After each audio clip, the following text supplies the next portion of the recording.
Hello, welcome back to another We Still Believe video where we are going to be discussing all things England Lionesses. Don't forget to hit the like and subscribe button because I forgot to mention that in the last video.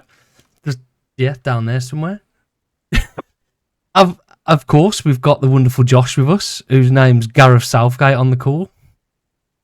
Is it? Yeah. Should be Sabina Wiegman, really. Should be, yes. Did you watch it, Josh, Wednesday? The dominant performance from England?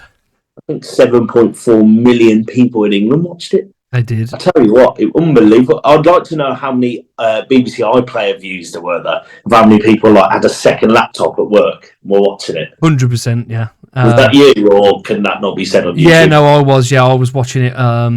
I was sneakily having it on a different screen in the office. But everyone, when it gets to sort of semi-final, quarter-final stages, everybody's watching it, aren't they? So. Yeah, the group games, you're taking the mickey a bit, but when it gets to a final or something, you've got to be watching it. I mean, I saw the stats in Australia. 12 million people watched it. It was the most watched event in Australia.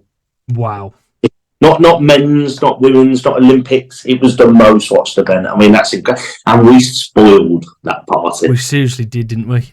With complete perfection. But we've got to give a shout out to Australia. That stadium was loud. I don't know how they were communicating.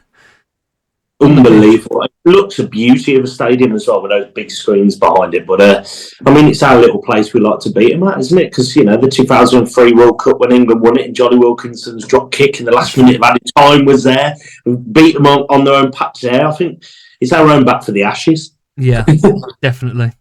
So if anyone missed the game yesterday, I think it's only about right we give you a bit of a talk for a summary of what happened. And starting with the starting 11, Tom, it was pretty predictable, would you say? Yeah, 100%. And you text me as soon, literally a minute past when it dropped, saying you really fancied that formation, that setup, and a bit weird because we thought they might drop to a 4, didn't we? With the way they'd been playing, but she kept it with 3 at the back, and who were we to sort of doubt it as well? Stanway, Toon, and who was on those? Walsh in that 3 in the midfield really worked, and 2 up top I really liked. It was Australia, I suppose, that kind of had a little curveball with their starting 11. But I don't know if you can call it curveball when you're playing the best winning striker in the entire world up front. Yeah, against potentially one of the best defenders that's in it as well, which is why it was going to be such a good clash, wasn't it? And then when the game started, as you said there, Millie Bright versus Sam Kerr, was it about 10 minutes in? Millie Bright missed a header, Sam Kerr in 1-on-1. I mean, it was offside in the end, but it was a great save by Mary Earps there, and you're thinking, right, you can see what I've started. Yeah, here we go. And she had, just talking about Kerr a bit there, she had some great chances, didn't she, throughout that game? Well, yeah, she probably had 4 or 5 goal-scoring opportunities, didn't she, really? She did. And we rode that wave, we had a few opportunities, and then Ella Toon, who came in for Lauren James and probably capitalised on the fact Lauren James got the red card, scored 36th minute. Talk us through the goal, Tom. Well, it was an absolute... it's almost, I'd say, it came from nowhere, didn't it? I thought the ball had gone out wide. Yeah. I thought they were going to press us out to the corner and sort of make it difficult. But then this ball came in from inside the area, and she's just thought, I could see a spot here and hit it, and it was an absolute... Well, it wasn't even... She didn't even take a touch, did she? She wellied that, mate. I'd love to see one of those cameras when they do the miles per hour and see, the revs on that, because... I mean, it was unstoppable, unplayable. It was. It had that sort of that fade on it as well, didn't it? It was stretching away from the keeper. The celebration, she ran off like this, but her face was she was. I think she was shocked at how she'd hit that. I mean, after the game, apparently, all of them on the bench were ribbing her, saying "You've never hit a ball like that in your life." What was that about? And I mean, at that point, England just saw off that first half. Yeah, it was a solid one. We were so comfortable in that first half. And I was saying to the bloke I was watching with at half time, it just looked like we were going to win it in that first half. Australia didn't offer as much as we thought. And then Australia did what Australia could do when you have a world-class striker on the pitch. It's that nasty time as well, wasn't it? 63rd minute, something like that. Yeah, 63rd minute, hour in, she produced goal of the tournament. 100%. So far, anyway. I know we've only got one game left, but that was just... And it's just the way as well, I know it took a little bit of a deflection, but that wasn't going to stop that goal. Not a chance in there. Again, it was just eyes on, wasn't it? She had her eyes focused. She knew exactly where it was going. I mean, with all the cameras that they've got on the TV, you could see it from every single angle. But the form and everything, it was just, just worldy. Take it on the turn from the halfway line, 35 yards out, to have the audacity of thinking, I'm just going to welly this. Yeah. It was smacked with some venom, and Mary Earps did her best, but I don't know how much of that nick might have put her off a little bit. But I don't know if it was going to help, to be honest, because it squared it more towards her, if that makes sense. Yeah. It was going to go closer to her. It was going to struggle with that, and the stadium then, I mean, the scenes, it was... You do love to see it. Yeah. It was unbelievable. And you've got to give hats off. I mean, and then obviously we're getting into Hemp's goal, but even after they went 2-1 down, they were still that wasn't lost for them. They were with that stadium there. They really thought they could get back. Oh no, I don't think Australia at any point throughout the tournament ever thought they were going to lose. And I know they did in the group games, but what I'm saying is just with the crowd and momentum, they had that belief. And really, at that point, Australia, we looked rattled. Yeah. I thought for that goal, we looked really rattled. It got a bit scrappy, didn't it? Yeah, we were losing possession. The turnovers weren't happening. Our midfield battle was lost. I just thought, I'm worried here. I was really worried. And then one massive hoof ball from Millie Bright, which totally against how we play, and Lawrence scored on the 71st minute. Yeah, and that again, all 4 of the goals were pretty decent, weren't they? Really, Awful from Australia though. That Lawrence goal was to make it 2-1. Yeah, and a lot of space there, wasn't there? And there's no communicating, and they're just you'd be fuming. Like it was almost like she switched off, wasn't it? It was like that was it. It was just done, and she was strolling around the middle of the park, almost lost. But 7-8 minutes into the game, and you think 7-8 minutes after the equaliser, and they concede a scrappy goal like that, I'd be pretty fuming if I was. But it was that big ball up over the top from Millie Bright. They didn't know how to defend it. It set to Lauren Hemp, who arguably has been England's player of the tournament. She's been superb, and she finished it. And the scenes there, 2-1, and you think, all right, England have won it now. But as you said, Australia just didn't have that mindset. Well, any other day, Kemp bags a couple of them goals, and then we've got a serious game on our hand, haven't we? Well, talk us through those two. So England are 2-1 up, and then Sam Kerr had 2 chances, which can only be described as... Kerr, it was just, like I said, they're almost for her and her quality. They were they're almost guaranteed goals, aren't they? Just in those positions. The first one was like a lofted-in ball to head it, and she just... Did she not connect with it, or did she not know where she was because she had a back to the goal, or what? With that sort of goal, though, it's with that sort of chance, should I say? It's only got to take, like when you jump off the floor or anything, to be off balance, and you lose everything, don't you? No power, there's nothing there, is there? So there could have been a million things running through her head, especially with the fact that this could get us back in it. It's got to be a precious situation when you're under that. She was like the poster girl, wasn't she? She was like the idol, the home nation hero. And then you're looking, her opportunity around the 85th minute when it dropped her 6 yards out on a half volley and 3 inches high of the crossbar? If that goes in. Certain. I did personally, I thought that was 2-2 then. Yeah. And then, could have been a massive change in the game, couldn't it? But momentum was totally with Australia. But then we sort of picked it back up, didn't we? Literally a minute after that.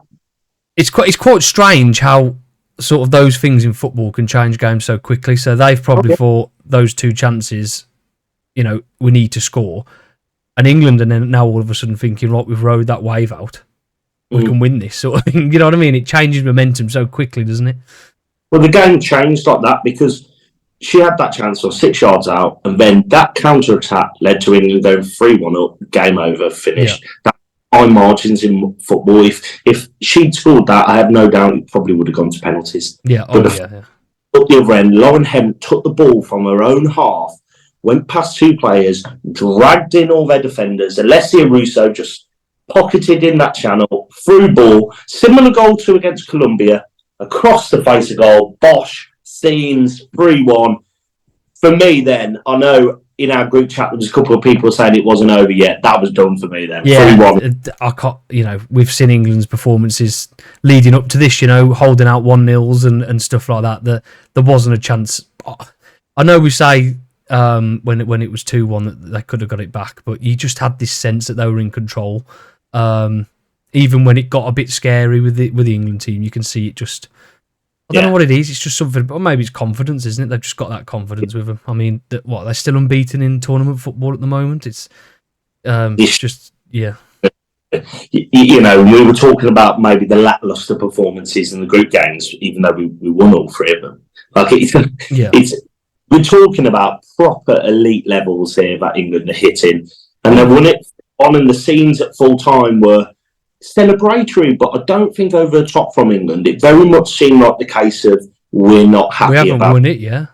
Yeah, there were some teams, particularly Spain, let's say the day before, seemed ecstatic to get there. We seemed happy, but it was like very much one more to go, and I think that's Savina's mentality of just keep going. I mean, I feel for the Aussies; they looked so done on that pitch. Yeah, but I've seen a few interviews with a couple of Australians like after the game, and I mean, let's be honest. He's gone from I can't pronounce his last name, but we'll call him Tony because that's his first name.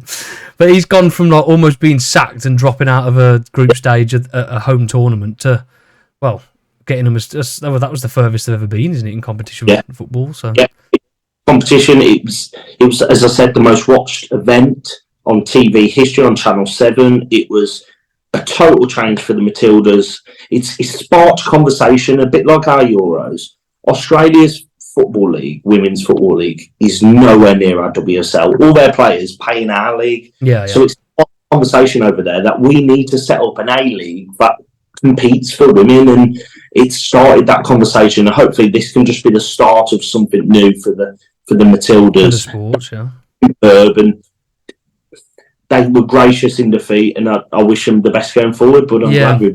I don't know whether it's just England and England's mentality when we lose games, but everyone you speak to is like, "Oh, it was expected" and all that sort of stuff. But when I was listening to interviews with them, that they were like, "Look, we made it here. We've got this far. England are great," and they just had a totally different mentality. And hopefully, like you say, that's going to push round to everybody in the sport, and hopefully, the women's football over there can pick up now and. It's definitely going to have inspired up and coming younger women that want to get into football. Oh, definitely. And when you look at the 2 tournaments England have played in the last year, they're so different. Yeah. Last year in Euros, we were open, flamboyant, attacking. We were battering teams. You think the likes of Norway, who we just absolutely obliterated. Whereas now, this World Cup was totally different. We had to play teams from every continent, and it was hard work, and we had to grind results and go to added time and find a different way of winning and do penalties, and it was a different tournament. So I think there's joy to be found in the fact we've made it to this World Cup. I think it's hard for us to get to this final than it was last year. Yeah, definitely. I totally agree. And that leads us into Sunday. Yeah, Sunday. So I've been having a think, and I think Kira Walsh might be having a few things to say to the team there, because she's playing for Barcelona at the moment, isn't she? So, and I know a lot of the Spanish team are playing for home teams, like you've just said there. Obviously, Australia aren't doing so much, but I know the Spanish team are full of Real Madrid, Barcelona a lot, and stuff like that. So that's what Lucy Bronze said after the game. She said, "Yeah, I definitely know how to play these guys. I play all the time. I play them every training match. I'm going to be feeding back to Savina." But then I thought, he'll probably play the other way as well. Yeah, well, that's it. He's going to have to change it up, isn't he? They've been playing in a 4-3-3 format for the most of the tournament. I've only had one loss against Japan, which was quite a big battering as well. I think that was 5-0. That game, and it was a real bad performance. Sometimes that's not such a bad thing. I know you're losing in a group game, and I suppose they've got to the final anyway, but that sort of opened your eyes, I'd say, doesn't it, when you get sort of turned over like that by Japan? It's probably one of the teams that they were going in there thinking they could challenge and win, and then all of a sudden you end up blink of an eye, 90 minutes, 5-0, done. So that's probably where it kick-started their tournament. But yeah, so Sunday 11 o'clock we take them on. Would you keep it the same? I know obviously we've got James coming back in. I single thing, because I think Spain's main threat is their midfield, and I think playing that 3-5-2 meant that we've got three people in midfield, Walsh, Stanway and Toon, and I think their combative style, the box to box with the holding in the middle, it means we can counteract the Spanish midfield. And I think sometimes when we've played three up front this tournament, we've struggled in the midfield battle. So 1,000% I'd keep it the same, especially because Lauren James is going to be so fired up and she's going to be incredible from the bench. If we need an opportunity, or even after an hour mark and we need some fresh legs, she's just the best sub you could ever bring on. However, as I always say on these videos, in Serena, I trust. I mean, if she wants to start with Lauren James as centre forward and play Alessia Russo as left back, and so do it. So, I have such admiration for that woman. So, personally, I'd keep it the same, and I'd bring on Lauren James after an hour, and she's going to be, I mean, Lauren James with like adrenaline. She's going to be fired up. Yeah, as long as she's not too fired up. Yeah, too fired up. Come on, calm down a little bit. But overall, I know obviously we're a bit biased here, but I just can't see anything other than England at the moment. But it's a final, isn't it? How many times do we look at finals, not just in international football, but in domestic as well, that you say, oh, well, this is dead cert for so-and-so, but it is tournament football at the end of the day, isn't it? And Spain are going to be just as revved up as us to be in there, and, you know... Because Spain are lucky to be there. No one ever put Spain in a final. That was never predicted. It should never have happened. So they are the massive underdogs. I mean, so much so going into the tournament, they've got their best players at home. You know, they had solution. They revolted against their FA because of pay. There was 13 players that refused to play for their team, and their manager went, you know what? I'm going ahead with these players no matter what, and just decided not to pick them, not to play them. And these aren't just like sideline players. These are starting 11. Yeah. So the people are playing now for the manager are not the best players in Spain, but they are playing for the manager, and they're playing as underdogs. And that's a dangerous opposition to come against. And England played against Nigeria underdogs, Colombia underdogs, and they've been really tough games. I mean, you've only got to look at their last game, haven't you, to take Sweden out. I know it was close, but you know, exactly. we were talking on here, sorry, off here, but between each other, and Sweden weren't, you know, they're not walkovers, were they? They're one of the highest seeded in the competition. Also, one of the biggest teams in women's football, and Spain have found different ways of winning. They're not always just playing their attractive, flamboyant, passing way of playing football. Against Sweden, they showed we can change it up, we can do something different, and that's honestly, it will be a tough game. It's a World Cup final. Yeah. Final, you deserve to be there. No one gets there by fluke. It's going to be fantastic, and I mean, I'm going to ask the cool question here, which everyone does on any site you ever see. But what's your prediction for the game?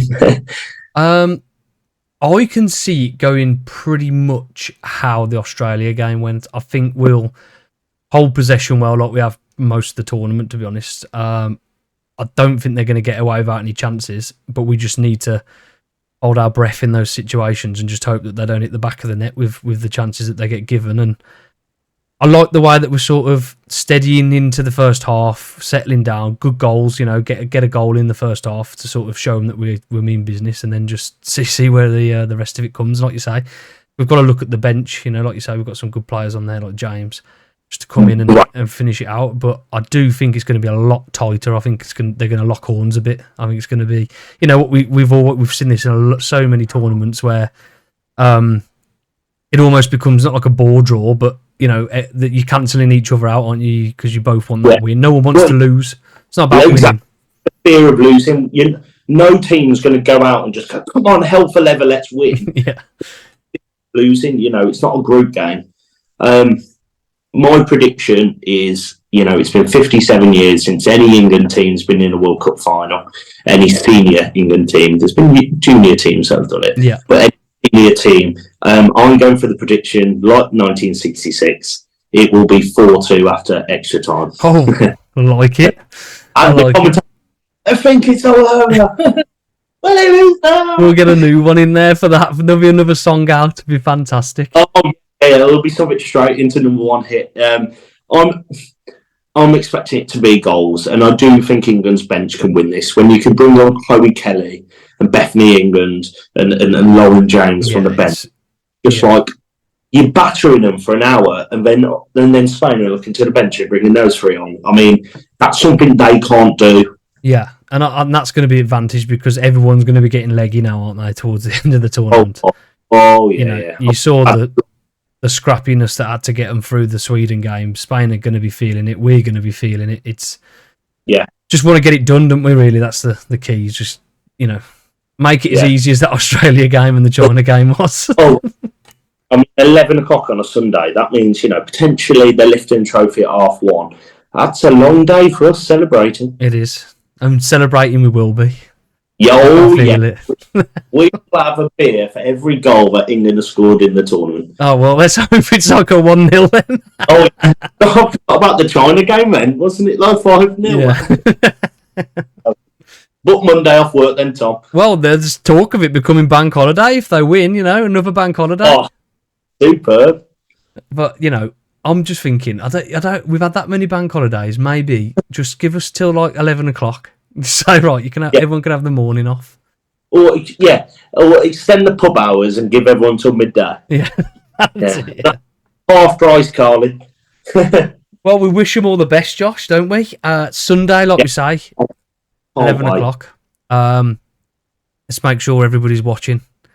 Support them where you can. If the pubs are opening early round, you get in there. Give them some support, and we'll do another video to see how it all went. We'll either be smiling and happy like this one, or crying into our coffees. Tell you what, on Sunday, should we do because I'm that confident of a victory, should we do a victory video from the pub? Yeah, I'm in. And we'll do it together in the pub, and we'll record a victory video. Sounds good. And if we don't win, we'll do it Tuesday from home. Right. Well, we'll end it there. Don't forget, make sure you subscribe to the channel to see that victory video. Yes, you'll want to see that, and we'll post it at like 9 o'clock at night after our 11th beer.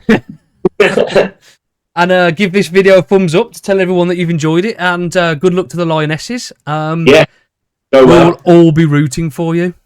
Thank you very much, Josh, and I'll see you in the next video, mate. Coming home.